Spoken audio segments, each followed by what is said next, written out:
की एक बड़ी खबर बताते हैं दर्शकों। बिल्कुल, और खामेनेई की हत्या पर इजराइल में जश्न मनता हुआ, ये बड़ी खबर। खामेनेई की हत्या और इजराइल में जश्न। इजराइल के रक्षा मंत्री काजू ने जश्न मनाया है। तो देखिए जिस तरह से जश्न मनता हुआ दिखाई दे रहा है, पूरी ताकत के साथ कार्रवाई जारी रखे काज, ये भी कह रहे हैं नैना। बिल्कुल, देखिए वॉर ब्रेकिंग इस समय की जान लीजिए, ईरान और इजराइल के बीच जंग की। इजराइल के रक्षा मंत्री अब जश्न मना रहे हैं और वो कह क्या रहे हैं, अब न्याय हो गया है। इजराइल के कोर्ट्स पूरी ताकत के साथ में कार्रवाई जारी रखेंगे।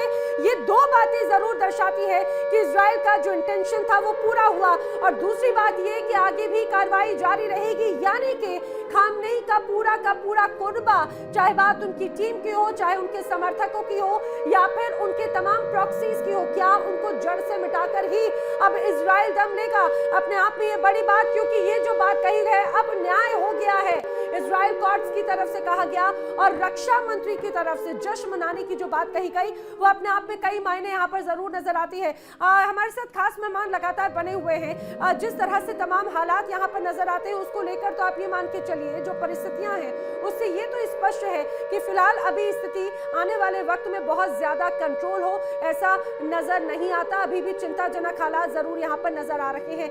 रक्षा विशेषज्ञ ब्रिगेडियर राजन, आपसे जरा इसको समझने की कोशिश करते हैं। खामनेई को एक तरह से टारगेट किया जा रहा था इजराइल की तरफ से, लेकिन खामनेई को जब अगर टारगेट किया उसके बाद में भी लगातार हमले जारी रखने की बात कही जा रही है। ना बड़ी खबर, कराची में अमेरिकी दूतावास पर हमला हुआ है। बड़ी खबर आ रही है, अमेरिकी दूतावास पर भीड़ का हमला हुआ है। तो देखिए जिस तरह से कराची से बड़ी जानकारी सामने आ रही है, खामनेई की मौत से पाकिस्तान में काफी गुस्सा है और यहाँ पर अमेरिकी दूतावास में भीड़ ने हमला कर दिया है, तोड़फोड़ की है। बिल्कुल, देखिए लगातार हमले और प्रदर्शन की तस्वीर जारी है। ब्रिगेडियर राजन, क्या ये ऑपरेशन खत्म हो गया है आयतुल्लाह अली खामनेई के साथ, या फिर ये जारी रहने वाला है? खत्म नहीं हुआ ये, मतलब it was a big success and in fact operation start इसी से हुआ था। कल का जो ऑपरेशन किया था जिसमें खामनेई की मतलब मौत हुई है, पहले ही अटैक में it was a classic case of total synchronisation, time on target to the second. जब पहला वेव गया है, हर ड्रोन, हर एयरक्राफ्ट, हर missile, TOT, time on target coordinate करके एग्जैक्ट मीटिंग के टाइम। चाहेंगे क्या इरान को इसका पता नहीं चल पाया, उनकी इंटेलिजेंस इस बात का पता नहीं लगा पाई कि ऐसा कुछ होने वाला है? सुनिए जो खबरें आ रही हैं, इन्होंने पूरे इरानियन एयर डिफेंस को फ्लड कर दिया था थ्रू ईडब्ल्यू सर्विलेंस। उनको मतलब मल्टीपल ड्रोन फॉर्मेशंस और क्या क्या दिख रहा था रडार्स पे, फिर उनके एक्चुअल मिसाइल्स और एक्चुअल स्टेल्थ बॉम्बर्स और स्टेल्थ एयरक्राफ्ट कंफर्टेबली निकल के पूरी रात उनका एयर डिफेंस को उन्होंने कंफ्यूज करके रखा। जब कुछ नहीं हुआ तो देर लाइट की भी ये खाली जी ब्रिगेडियर राजन, आपको माफी के साथ में रोक रहे हैं, दोबारा कनेक्ट करेंगे, लेकिन ये तस्वीरें भी आप देखते चलिए। एक तरफ पाकिस्तान में यहाँ पर प्रदर्शन होता है, दूसरी तरफ देखिए यहाँ पर प्रदर्शनकारी और पुलिस जो है वो आमने सामने आ चुके हैं। आंसू गैस के गोले भी दागे जा रखे हैं। पाकिस्तान का हाल है बिल्कुल, और ये तस्वीरें देखिए, ये अमेरिकी दूतावास और किस तरह से यहाँ पर तोड़फोड़ की जा रही है और गुस्सा है ये गुस्सा है जिस तरह से ये हमला हुआ है ईरान पर, खामेनेई की मौत हुई है और अमेरिकी दूतावास के बाहर सिक्योरिटी है, लेकिन काफी तादाद में लोग नैना यहाँ पर पहुंचे हुए हैं। देखिए शीशे तोड़ दिए हैं अमेरिकी दूतावास के, इसमें कोई शक नहीं, लगातार विरोध प्रदर्शन है। और इन्हीं तस्वीरों का जो हम जिक्र भी कर रहे थे कि ये तस्वीर अपने आप में बड़ी घातक है। अमेरिका के खिलाफ नाराजगी नजर आ रही है। ब्रिगेडियर राजन, आप अपनी बात पूरी करते जाएं। और ये तस्वीरें अमेरिका के खिलाफ गुस्से को दर्शाती है, यानी इजराइल ने भले हमला किया लेकिन सब जानते हैं कि आखिर पीछे की तस्वीर किसने तय की है। देखिए बिल्कुल वही मैं बता रहा था कि it was a classic operation. Anyway आपने अभी कराची की बताई, मैं थोड़ी देर पहले ही आपको बोल रहा था कि पाकिस्तान इसको कंट्रोल कर लेगा और इन्होंने ऑलरेडी पुलिस कंट्रोल कर रही है। थोड़ी देर में और रिइंफोर्समेंट आएंगी, ये भीड़ को तितर बितर कर देंगे। It is not going to be a major problem. और ये खाली कराची में नहीं होगा, थोड़ी देर में कुछ और शहरों में फैलेगा। आप सरप्राइज ना हो कि हिंदुस्तान के भी कुछ शहरों में कुछ ऐसी घटनाएं हो और ये सब तमाशा चलता रहेगा। श्रीनगर में हमने देखा, जहाँ पर श्रीनगर में हुआ और भी शहरों में। मैं बस कह रहा हूँ ये आने वाले समय में देखिए। एंड इनफैक्ट यूरोप के कुछ शहरों में कहना चाहती हैं, उनका रुख कर लेते हैं। डॉक्टर मोसेला जी बोलिए। मैं ये कहना चाहती हूँ कि आज सुबह से सारे इंडियन मुस्लिम्स एंड बाकी लोगों ने सारे रेस्ट इन पीस, पता नहीं कुरान की वर्सेस रख रहे हैं। ये मुझे सवाल करना है कि जब ईरानियन नेशन को एक्सिक्यूट करके मैसेकर कर रहे थे, ये लोग कहाँ पे थे उनके साथ खड़े होने के लिए? आज ईरान हैज चोजन, ईरान ने चुना है कि मैं एक पारसी, एक ईरानियन रहना चाहती हूँ, मुझे प्रॉक्सी नहीं चाहिए, मेरा गैस एंड पेट्रोल एंड मेरा टैक्सेस प्रॉक्सीज में नहीं जाएगा। फिलिस्तीनियन, सीरियन, इंडियन मुस्लिम, कश्मीरी या कि पाकिस्तानी या कि बांग्लादेशी में या कि सुडानीज वगैरह में नहीं जाना चाहिए एक नेशन ऑफ ईरान के पैसे, उसको अपने डेवलपमेंट के लगाना चाहिए। लेकिन यहाँ पर जो लोग प्रदर्शन कर रहे थे वो तो मोहम्मद प्रॉफिट से भी एक तरह से खामनेई की तुलना कर रहे थे। वो जिस तरह से यहाँ पर नारेबाजी की जा रही थी, ईरान की नेशनल होने में बहुत लोगों के नुकसान हो रहे हैं मैम, बहुत लोगों के नुकसान होगा आगे। हमास की होगी, हिजबुल्लाह की होगी, बहुत लोगों की होगी, इस्लामिक ब्रदरहुड की होगी। आज उनके गुस्से उस पे नहीं है कि ये है इस्लाम विल रिमेन, पाकिस्तान में भी रहेगा, कश्मीर में भी रहेगा, सब जगह रहेगा, बट उनकी जो बेनिफिट्स थे वो बंद।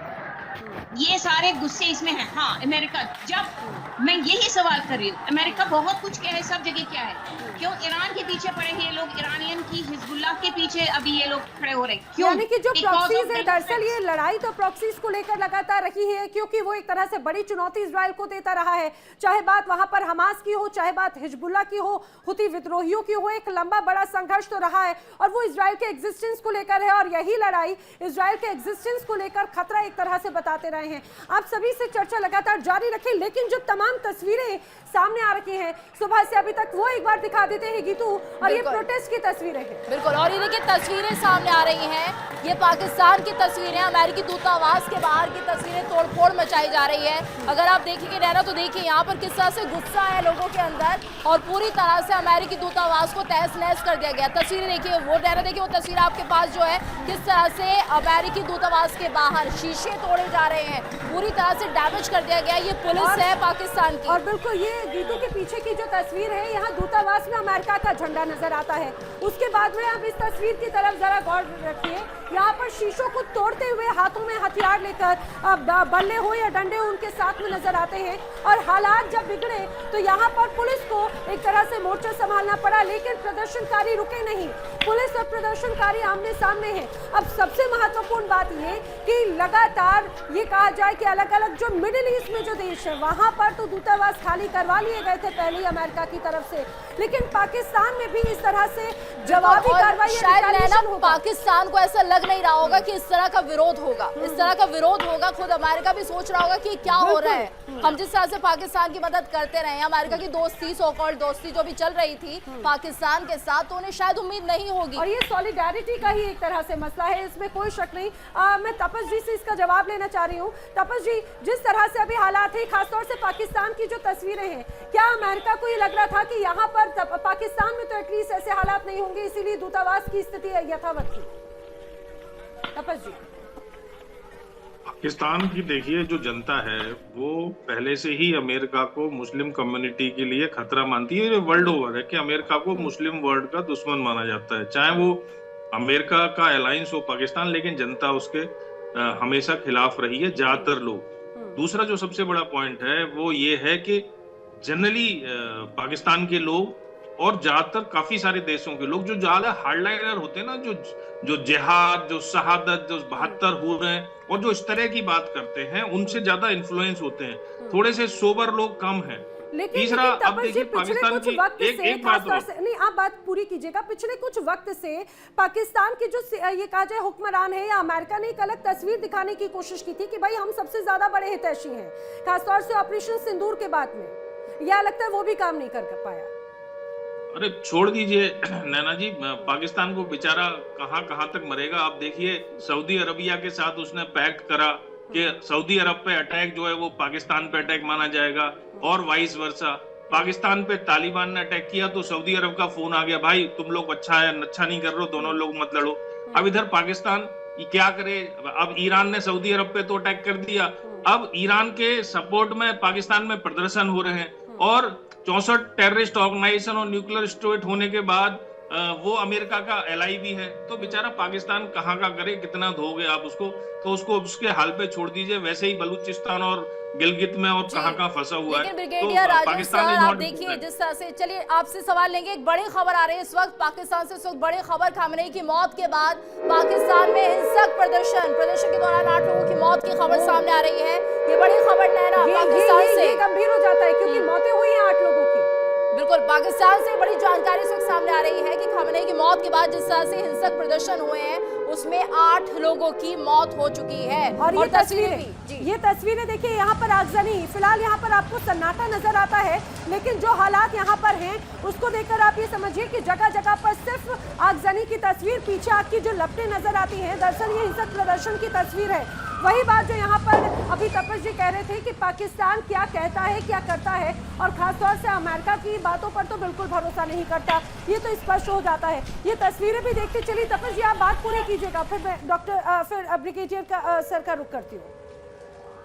ब्रिगेडियर राजन ने बिल्कुल ठीक कहा, ये पाकिस्तान में होगा। पाकिस्तान की जनरल ओपिनियन अमेरिका के खिलाफ ही है, तो जो भी अमेरिका करेगा, और वो सबके दिमाग में है कि अमेरिका मुस्लिमों का दुश्मन है, तो जब भी कोई ऐसा बड़ा कांड होगा जैसे खामनेई साहब की मौत हो गई तो पाकिस्तान की जनता आएगी, लेकिन अमेरिका के प्रेशर में चाहे आर्मी बुलानी पड़े, चाहे 50-60 लोग मारने पड़े, इन सबको बंद किया जाएगा, ये निश्चित है। ठीक है सर, ठीक है बिल्कुल। और हमारे साथ एक और मेहमान जुड़ चुके हैं, डॉक्टर डीके गुप्ता जी जुड़े हुए हैं। गुप्ता सर, आपसे भी हम समझना चाहेंगे, फिलहाल जिस तरह से पाकिस्तान में विरोध प्रदर्शन हो रहे हैं, देखा जा रहा है किस तरह से अमेरिकी दूतावास के बाहर प्रदर्शन होता है, 8 लोगों की मौत भी हो जाती है, क्या माना जाए, वजह क्या है आखिर इस प्रदर्शन के पीछे? देखिए, पहले जय हिंद सभी लोगों को। और जो मैं सुबह भी आप लोगों से बातचीत में कर रहा था कि जो जनरल आवाम होती है, जो मुसलमान पूरे, चाहे साउथ अफ्रीका हो, चाहे वेस्ट अफ्रीका हो, चाहे नॉर्थ अफ्रीका हो, चाहे भारत भी हो, और चाहे वो मिडिल ईस्ट हो, एक जो सामान्य जो जनता होती है, जो मुसलमान, वो अमेरिका को लाइक नहीं करते हो किसी भी रूप में। वो जो भी राजनीतिक परिस्थितियां हो मिडिल ईस्ट के अंदर, जो लीडर्स जो हैं या वहाँ के जो नेतृत्व है जुड़ा रहता है अमेरिका से, लेकिन पब्लिक वहां पे अमेरिका को पसंद नहीं करती है। और खामनेई चूंकि रिलीजियस लीडर भी थे, तो उनका में फॉल आउट होना लाजमी था। और पाकिस्तान में जो अभी हो रहा है उसके पीछे एक कारण है कि पाकिस्तान अमेरिका का अभी जस्ट 4-6 महीनों से काफी सपोर्टिव रहा है। और मैं बता दूं, जो फ्रंट अफगानिस्तान में भी खुला है, वो फ्रंट अफगानिस्तान में इसी युद्ध का, जो ईरान और यूएस का जो युद्ध चल रहा है, उसी युद्ध का एक फॉल आउट था। और वो जानबूझ के एंगेज किया गया। भी बड़ी इंपॉर्टेंट थी क्योंकि 3 मोर्चे दुनिया के अभी ऐसे युद्ध में नजर आ रहे हैं। एक तरफ रूस यूक्रेन, जहां पर यूक्रेन पर अमेरिका का अम्ब्रेला था, दूसरी तरफ पाकिस्तान और अफगानिस्तान, पाकिस्तान पर अमेरिका का अम्ब्रेला था, इजराइल और ईरान, इजराइल पर अमेरिका का अम्ब्रेला था। लेकिन वहां ये ऐसा लग रहा है कि स्थिति रूस यूक्रेन में भी नहीं सुधर रही और अफगानिस्तान तो लगातार पाकिस्तान पर हावी होता हुआ नजर आता है। क्या ये वो टाइमिंग है उस चीज को कवर करते हुए और मैसेज देते हुए भी? देखिए गीतू जी, अगर पूरे विश्व में अगर हम किसी भी क्षण ले लें तो आपको 1 या 2 स्कल्फिंग चलती रहती है, वार चलता रहता है। पूरे यूरोपियन यूनियन का और अमेरिका का, और इसमें चाइना भी उसमें कूद गया है। भारत भी अब एक्सपोर्ट करने लग गया, हालांकि भारत का वो नीति नहीं रहती है। तो ये अमेरिकन इकोनॉमी को, फ्रांस की इकोनॉमी को, जर्मनी की इकोनॉमी को एक प्रकार से वार इकोनॉमी भी कहा जाता है। पूरे विश्व स्तर पे जब इनके कहीं कहीं कुछ घटनाएं होती रहती है, अभी देखिए अफगानिस्तान में हो रहा है, तो अफगानिस्तान के पास कोई टेक्नोलॉजी नहीं, कोई फैक्ट्री नहीं, हथियार जाएगा कहां से? तब वायु के कहीं चाइना से जाएगा, कहीं और देशों से खरीदेंगे। पाकिस्तान में अभी पाकिस्तान को जो है F-16 के लिए पैसे दिए गए। तो क्या माना जाए डीके गुप्ता जी, जो विश्व है कई मंचों पर बढ़ चुका है, देश आपस में, आप ये मानिए कि यहाँ पर क्लबिंग हो रही है, और किस तरह से आप इसे देखते हैं, भविष्य क्या है विश्व का?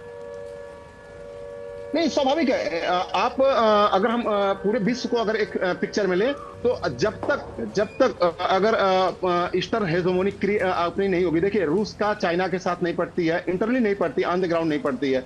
भारत के प्रधानमंत्री अगर किसी भी ऐसे फोरम पे जाते हैं जहां पे उनको ज्यादा तवज्जो मिलने वाली, तो चीन के राष्ट्रपति नहीं जाते हैं। तो इस तरह से जो विश्व बटा हुआ है, और जापान है, कोरिया है, भारत है, चाइना है, रसिया है, तो ये एक अभी ट्रांजिशन पीरियड में है, विश्व की हेजेमनी बनने की कगार में, लाइन में है। उसमें चाइना नंबर 1 चल रहा है ईस्टर्न सेक्टर में। यूरोप और अमेरिका की जो क्रिश्चियनिटी लॉबी है, प्लस इकोनॉमिक जो उनके पास हथियार है, वो उनको बॉन्डिंग किए हुए है। और यही कारण है कि मिडिल ईस्ट में जो जनता है वो पसंद नहीं करती है यूरोपियंस को और अमेरिका को, लेकिन उसके बावजूद भी उनके बीच में जो एक टकराव है, और यही अफ्रीका के अंदर है, यानी कि और जी जो गुप्ता टकराव जी, ये है। तो कहा जाए कि मिडिल ईस्ट के भी जो हालात हैं, भले ही पसंद करें या ना करें, अमेरिका एक तरह से मजबूरी है उनकी भी, और चाहे बात डॉलराइजेशन की हो या फिर ये कहा जाए कि वैश्विक स्तर पर अपने आप को सुपर पावर बताने वाली, ये तमाम तस्वीरें देखते चली। लेकिन मैं जल्दी से ब्रिगेडियर राजन आपका रुख करते हुए इस बात को समझाइए, क्योंकि एक तरफ अभी कुछ समय पहले ही अमेरिका की तरफ से ये कहा गया कि हमले और भी ज्यादा होंगे, जवाब और भी दिया जाएगा अगर ईरान ने कोई जवाबी कार्रवाई की। तो क्या अभी ईरान उस कंडीशन में आपको नजर आ रहा है कि और अपने आप को लॉस वो पहुंचाएगा, या फिर जल्दी सरेंडर वाली तस्वीर नजर आ सकती है सर? देखिए, एक ऑप्शन नहीं है सरेंडर। ईरान के लिए जो रूलिंग रजीम है, अभी खामनाई तो नहीं रहे पर उनका बेटा बन गया है, उनके लिए सरेंडर मींस डेथ। लोग नहीं छोड़ेंगे। आप सरेंडर करने से बाहर भाग जाना देश में शायद ज्यादा पसंद करोगे। Surrender is not an option. लेकिन सर, अगर वो कंटिन्यू रहते तो क्या अमेरिका और इजराइल छोड़ेगा? देखिए, अमेरिका और इजराइल अगले 2 से 3 दिन, इवन अमेरिका और इजराइल को पता है वो इसको यूक्रेनियन वॉर की तरह नहीं बढ़ाना चाहते। वो मैक्सिमम 1 हफ्ता, पर मैं एक्सपेक्टिंग अगले 2 से 3 दिन में वो इतना ज्यादा डैमेज डालेंगे, इतना ज्यादा डैमेज डालेंगे कि जिसको बोलते हैं ना कि भी लड़ने की इच्छा शक्ति खत्म हो जाए। जी, तो राजन सर, क्या माना जाए जैसा वेनेजुएला में हुआ कुछ वैसा ही होने जा रहा है ईरान में भी? हुए हैं।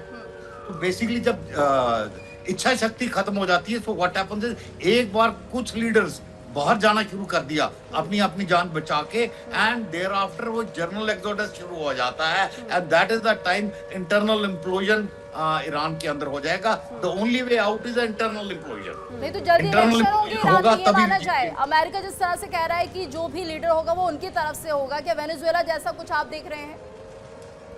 वेनेजुएला वाला स्पेशल फोर्सेस एक्शन और किसी को किडनैप करना, वो I am not looking at Iran. उसकी जरूरत भी नहीं पड़ेगी सर, क्योंकि जो मेन टारगेट थे जी, अब उसकी जरूरत भी नहीं पड़ेगी। यहाँ पर तपस जी शायद कुछ रिएक्ट कर रहे थे इस बात पे। तपस जी। नहीं ना, वेनेजुएला जैसा कुछ भी नहीं हो सकता ईरान में। देखिए, ये जो अटैक है ये अमेरिका करेगा, इजराइल बढ़ाएगा, पर आप एक चीज समझ के रखिए कि जो लीडरशिप है ईरान की वो काफी रेजिलिएंट है। वहाँ के लोग भी रेजिलिएंट हैं, बस कितने सपोर्ट में कितने अगेंस्ट में ये फर्क पड़ता है। स्कूल पे जो अटैक हुआ, ऐसे अगर एक आध अटैक और हो गया तो पब्लिक ओपिनियन चेंज होने में टाइम नहीं लगता है। और मुझे लग रहा है तो, तपस जी शायद सिर्फ स्कूल नहीं, अब तो क्योंकि छन छन के खबरें आ रही हैं। अच्छा, डॉक्टर सोहेला इस बात पे कुछ रिएक्ट करिए, फिर ब्रेकिंग एक आ रही है उसका रुख करती हूँ। जी डॉक्टर सोहेला। देखिए जी, जो ये स्कूल 50 बच्चे मर गया है, ये is the fault of the IRGC and the government of Iran, क्योंकि उन्होंने बोल दिया था कि स्कूलों को बंद करने के लिए, उन्होंने मना किया और बंद नहीं किया। ये बिल्कुल सिनेमा रेक्स ऑफ अबादान की जैसा है, जो गवर्नमेंट ने ऐसी चीजों, बच्चों की और औरतों के पीछे हाइड होके, this is an Islamist attitude of terrorist. ये इन्होंने अगर वो स्कूल को बंद किया होता आज इतनी लेकिन डॉक्टर बच्चे नहीं सोहेला, मर जाते। तो जिस तरह से यहाँ पर जो बड़ा कोलैटरल डैमेज का नाम दिया गया है, क्या उसे आप सही मानते हैं? तपस जी भी कुछ बात पे रिएक्ट करें। देखिए, कोई भी मरना, कोई भी विक्टिम को हम वो नहीं करेंगे, we are always with the victims हमेशा, बट ये रिस्पांसिबिलिटी कौन लेगा? ठीक है, जो बाहर से मारा और पहले से बोल चुका है कि मैं मार रही हूँ, कितने महीनों से बोला हुआ है, कितने हफ्तों से बोल रहा है, कितने दिनों से बोल रहा है। ये तो कंटिन्यू हालात है, तो क्या तब तक स्कूल कॉलेजेस या ऐसे ऑर्गेनाइजेशंस को बंद रखना तो कोई समाधान नहीं होता ना? तपस जी कुछ रिएक्ट करें, फिर बड़ी खबर। तपस जी 10 सेकंड्स। तपस जी 10 सेकंड्स। नहीं, डॉक्टर सहेला जो कह रही है मैं उससे इत्तेफाक रखता हूँ। बात इसकी नहीं है। देखिए, वहाँ इंटरनेट बंद है, सब कुछ बंद है, किसी भी वजह से हुआ हो, लेकिन हुआ, ठीक है, बात ये है। तो मैं तो सिर्फ एक पॉइंट ऑफ व्यू रख रहा हूँ कि पब्लिक ओपिनियन ऐसा नहीं होना चाहिए था। पब्लिक ओपिनियन को चेंज होने में टाइम नहीं लगता। और इस बीच एक बड़ी खबर आ रही है सर, आप अपनी बात कंटिन्यू रखिएगा। एक बड़ी खबर में दर्शकों को बता दें, मिडिल ईस्ट में लगातार सुलग रही है आग। मिडिल ईस्ट में लगातार आग सुलग रही है। दुबई में ईरान का बड़ा ड्रोन अटैक, और ईरान ने ड्रोन से दुबई में कई हमले किए हैं। ड्रोन हमले में 2 लोगों के घायल होने की खबर आ रही है। और ये समझिए कि ये तस्वीर और भी ज्यादा चिंता बढ़ाती है। क्यों? क्योंकि जिस तरह के हालात हैं, दुबई अभी तक माना जा रहा था सबसे सुरक्षित, लेकिन चाहे बात बुर्ज खलीफा के पास में हुआ धमाका हो या फिर अब ये सीधा टारगेट ईरान का जो ड्रोन अटैक किया गया उसमें अब लोग भी मारे जा रहे हैं। मिडिल ईस्ट में जगह जगह प्रदर्शन की तस्वीर है लगातार सामने आ रही है। ये बुर्ज खलीफा के समय की तस्वीर देखिए, ये बुर्ज खलीफा और ये गोल घेरे में आपको जो चमकता हुआ कुछ नजर आता है, ये अंधेरे में एक तरह से धमाके को दर्शाता है सीधे सीधे, और ये अपने आप में एक बड़ा मैसेज है, क्योंकि ये धमाका बुर्ज खलीफा पर भी हो सकता था, ये निशाना बुर्ज खलीफा पर भी हो सकता था, लेकिन बुर्ज खलीफा के पास में जाकर ड्रोन अटैक करना अपने आप में एक बड़ा मैसेज है। और सिर्फ ये बुर्ज खलीफा ही नहीं, बल्कि दुबई में मौजूद जो CIA का जो हेडक्वार्टर है वहां पर भी बड़ा धमाका, बड़ा अटैक किया था, और ये ईरान का कड़ा संदेश सीधे सीधे नजर आता है। बिल्कुल, और ये देखिए ईरान ने जिस तरह से ड्रोन से दुबई में हमले किए, CIA बिल्डिंग पर हमले किए हैं, क्या माना जाए यहाँ पर ब्रिगेडियर राजन जी भी हमारे साथ जुड़े हुए हैं। देखिए ये एक तरह से दुबई में जो हमला करना है वो बता रहा है कि ईरान किस तरह से लगातार हवाई हमले कर रहा है, ड्रोन अटैक कर रहा है, वो रुकने वाला नहीं है। हालांकि जो हमले वो टारगेटेड नहीं है सर, यही कहा जाएगा। देखिए ईरान का जो व्यू पॉइंट है कि अमेरिकन ने अपने जो मैन पावर थी उनको अपने बेसिस से निकाल के होटल्स में शिफ्ट कर दिया था। इसलिए हम उन होटल्स में अटैक कर रहे हैं जहां अमेरिकन मिलिट्री पावर रह रही है, ये ईरान का कहना है। अगर ऐसा सही है तो इसका मतलब कि ईरान की भी इंटेलिजेंस एजेंसीज एग्जैक्टली मतलब काफी एक्टिव है, वो ट्रेस कर रही हैं कि मिलिट्री बेसिस से निकल के होटल्स में पर्सनल आ गए हैं और उन होटल को टारगेट कर रहे हैं।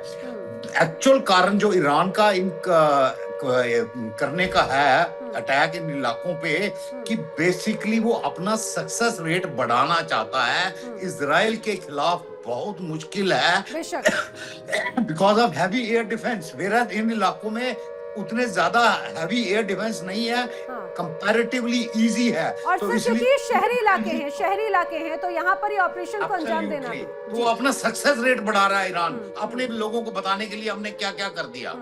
ये साइकोलॉजिकल अपने आप में बहुत ज्यादा जरूरी है। लेकिन डॉक्टर DK गुप्ता, आपसे एक बात समझना चाह रही हूँ, जब मिडिल ईस्ट में ये पूरा तनाव शुरू हुआ तो ये कहा जा रहा था शुरुआती वक्त में सऊदी अरब ने कहा कि भाई ईरान के खिलाफ जमीन का हम अपनी जमीन का इस्तेमाल नहीं होने देंगे। दुबई की तरफ से कहा गया कि ईरान पर हमला अगर करना है तो हम मिडिल ईस्ट की किसी भी जमीन का इस्तेमाल नहीं होने देंगे। लेकिन धीरे धीरे तस्वीर बदल गई। फिर एक ये भी खबर आई कि इजराइल अमेरिका को खुद सऊदी अरब से भी मैसेज आया कि आप एक्शन लो, हम आपका साथ दे रहे हैं। ये आखिर किस नैरेटिव अचानक चेंज कैसे हुआ, राय अचानक बदली कैसे? नहीं नैना जी, राय नहीं बदली है। स्ट्रेटेजिक पॉइंट ऑफ व्यू से डिफेंस स्टडीज ऐसा ही होता है, जो चीज होती है वो बताई नहीं जाती, पहली बात। दूसरी बात यह है कि कोई भी देश युद्ध जब तक छिड़ा नहीं तो क्यों बोलेगा कि मैं अपनी जमीन को यूज करने दूंगा। स्वाभाविक है कि उसको अपने आवाम को भी खुश करना है, और ज्यादातर मिडिल ईस्ट में जो भी चाहिए हुए। जी जी जी बिल्कुल। और डॉक्टर मोर्सेला भी हमारे साथ जुड़ी हुई हैं। डॉक्टर मोर्सेला, ये जो हमले हो रहे हैं दुबई पर, जी जी दुबई पर जो हमले हुए हैं इन्हें आप कैसे देखती हैं, आपका आकलन क्या कह रहा है? देखिए मैं तो पर्सनली सोचूं कि बहुत अनफॉर्चुनेट है कि इस्लामिक रिपब्लिक हिस्टीरिया की वजह से, डर की वजह से, डेस्परेट वजह से, जिन लोगों ने उसको इतनी साथ दिया नेगोशिएशंस में, ओमान हो गया, सऊदी हो गया, बहरीन, सब लोगों ने साथ दिया इसको, आज हिस्टीरिया डेस्परेशन की वजह से अटैक कर रहे हैं। आप आगे चल के ये देशों ने ईरान के साथ और वो IRG के साथ, इस्लामिक गवर्नमेंट के साथ खड़े नहीं होंगे। ये बहुत गलत एक्शन है उसके, अगर उसको ये एक्शन गलत है। डॉक्टर सोहेला, दोबारा आपका रुख करते हैं, लेकिन एक और जो तस्वीर अपने दर्शकों को बताते चले, जो लगातार अब विध्वंस की और तनाव की तस्वीर है। देखिए, मुस्लिम देश के तौर पर पाकिस्तान बड़ी भूमिका निभाता है, और वही एक तस्वीर यहाँ पर नजर आ रही है अमेरिका के खिलाफ, इजराइल के खिलाफ। ये अमेरिका पर अगर गुस्सा दिखाया जा रहा है तो मतलब ये इजराइल पर भी गुस्सा दिखाया। बिल्कुल, और ये गुस्सा है। देखिए अमेरिका दूतावास को किस तरह से तोड़ा जा रहा है, पाकिस्तानी लोग हैं ये प्रोटेस्ट कर रहे हैं, गुस्सा दिखा रहे हैं, आगजनी तक हो गई है नैना। ये देखिए इनका गुस्सा इस कदर भड़क रहा है। चली गई है 8 लोगों की जान चली गई है, ये गुस्सा है इनका। क्या माना जाए इसे, यानी सीधे तौर पर खामेनेई को सपोर्ट करते थे। हालांकि अमेरिका ये दावा करता है कि जब ऑपरेशन सिंदूर हुआ तो अमेरिका ही था जिसने पाकिस्तान को बचाया था। और इसी बीच एक और बड़ी खबर, वॉर ब्रेकिंग, अपने दर्शकों को बताएं, ईरान इजराइल के बीच में तनाव से जुड़ी हुई बड़ी खबर आई है। कराची में खामेनेई की मौत के बाद में दंगे के हालात हैं। जी हाँ, दंगा हो रहा है और जो तस्वीरें सामने आ रही है वो भी दिखाएंगे। 12 लोगों की मौत की खबर आ रही है नैना। देखिए 8 पहले हम बता रहे थे, लेकिन कराची में जिस तरह से दंगा हुआ है, 12 लोगों की मौत, 20 से ज्यादा लोग घायल हो गए और तस्वीरें भी सामने आ रही है, लगातार तस्वीरें भी सामने आ रही है। दंगा ये शायद किसी के लिए भी बड़ा अनएक्सपेक्टेड होगा, खासतौर से शहबाज शरीफ के लिए, आसिम मुनीर के लिए भी। बिल्कुल, और ये तस्वीरें बता रही है, देखिए किस तरह से पाकिस्तान के हालात सुधरने वाले नहीं है। ये गुस्सा, ये दंगा भड़कता जा रहा है। आगजनी कर दी गई है नैना, अब तक हम दिखा रहे थे तोड़फोड़ की जा रही है, आग भी लगा दी गई है। ये तस्वीरें लगातार हम अपने दर्शकों को दिखा रहे हैं, दिखाइए एक बार फिर से। बिल्कुल, ये एक बार जरा एक एक करके तस्वीर देखिए। एक तो यूएस एम्बेसी के बाहर लोग यहाँ पर मौजूद हैं, हाथों में उनके हथियार हैं, बल्ले हैं, डंडे हैं और वो वहाँ पर बस तोड़फोड़ मचाना चाहते हैं। लेकिन हालात यहीं तक ही सीमित नहीं हुए। हालात, दूसरी तस्वीर जरा देखिए, यहाँ पर हालात इतने ज्यादा बिगड़ गए कि पुलिस को बल प्रयोग करना पड़ा, आंसू गैस के गोले छोड़ने पड़े भीड़ को तितर बितर करने के लिए, और उसके बाद भी जवाबी कार्रवाई प्रदर्शनकारियों की तरफ से की गई और उनके ऊपर देखिए जब यहाँ पर आंसू गैस के गोले छोड़े गए तो हालात दंगे जैसे हो गए। ये कहा जाए प्रदर्शनकारी वर्सेस अब यहाँ पर पुलिसकर्मी या पाकिस्तान का जो एडमिनिस्ट्रेशन है वो नजर आता है। अब यहाँ पर भी दो बड़ी अलग परिस्थितियां। आप देखिए, एक मोर्चा है पाकिस्तान और अफगानिस्तान का, लगातार वहाँ पर हालात बिगड़े हुए हैं। अब दूसरा मोर्चा है जो पाकिस्तान के अंदर यहाँ पर बड़ी तस्वीर बिगड़ती नजर आती है। और गीतू, बार बार ये भी संभावना है कि आखिर ये हमला या प्रदर्शन करने वाले आखिर क्या पाकिस्तान को नुकसान पहुंचाना चाहते हैं, और ये सिर्फ शिया समर्थन वाली ही एक बड़ी। बिल्कुल, और जैसे कि यहाँ पर अभी ब्रिगेडियर राजन जी भी बता रहे थे कि देखिए एक नैरेटिव सेट कर दिया जाता है, एक माहौल बना दिया जाता है, लोगों की सेंटिमेंट से खेला जाता है। शायद कुछ ऐसा ही हुआ जिसके चलते हमने देखा कि किस तरह से अमेरिका दूतावास के बाहर ये प्रदर्शन हुआ, प्रदर्शन हिंसक हुआ, इतना हुआ कि 12 लोगों की मौत हो गई है नैना। बिल्कुल, और ये अभी ऐसा लगता है तस्वीर और भी ज्यादा बिगड़ेगी। और सबसे खास बात तो यही, अफगानिस्तान और पाकिस्तान में तो पहले ही जंग चल रही है, दूसरी तरफ अब इस्लामाबाद और कराची के अंदर में भी हालात इसी तरह से एक तरह से बिगड़ते हुए नजर आते हैं। और तपस जी लगातार पाकिस्तान को लेकर बात कर रहे थे। तपस जी, यहाँ पर तो दंगा हो गया, ये दंगा और ऐसा लग रहा है रुकने वाला नहीं है फिलहाल। खुशी की बात है या दुख की बात है? अच्छा है, हो रहा है तो होने दीजिए। क्या मुझे तो लगता है कि ये थोड़ा सबक है पाकिस्तानियों के लिए, वहाँ की सरकार के लिए, वहाँ की मिलिट्री के लिए। वैसे भी पंजाबी आर्मी है और कुछ तो उनको आता नहीं है, तो यही कम से कम दंगा वंगा ही कंट्रोल कर लेंगे तो कोई फर्क नहीं पड़ता। ये दंगे देखिए सरप्राइज मत होइए, ब्रिगेडियर राजन ने भी ठीक कहा था, कल तक क्या पता दिल्ली में भी अमेरिका दूतावास के आसपास 4-5 लोग इकट्ठे हो जाए। सेंटीमेंट है, भड़काए जाएंगे। नहीं, और मैं ये अपडेट भी बता दूं, वैसे यहाँ पर भी लोग प्रदर्शन करते हुए नजर आ रहे थे और जम्मू कश्मीर से लेकर राजधानी दिल्ली में भी हालांकि पहले ही एहतियात बरती जा चुकी है, लेकिन जिस तरह से हालात हैं उनको ध्यान में रखते हुए आप सभी हमारे साथ इस चर्चा में शामिल हुए, आप सभी का बहुत धन्यवाद। लेकिन लगातार जो बड़ी खबरें हैं, बड़ी अपडेट्स उन पर नजर बनी हुई है। बिल्कुल, और ऐसे में यहाँ पर सिर्फ एक छोटे से ब्रेक के लिए रुक रहे हैं, कहीं मत जाइए। देखिए इंडिया डेली 24/7 अब आपकी स्मार्ट टीवी पर। इंडिया डेली मौजूद है सभी डिजिटल प्लेटफॉर्म पर लाइव और लगातार। इंडिया डेली 24/7 हर दिन राष्ट्र को समर्पित।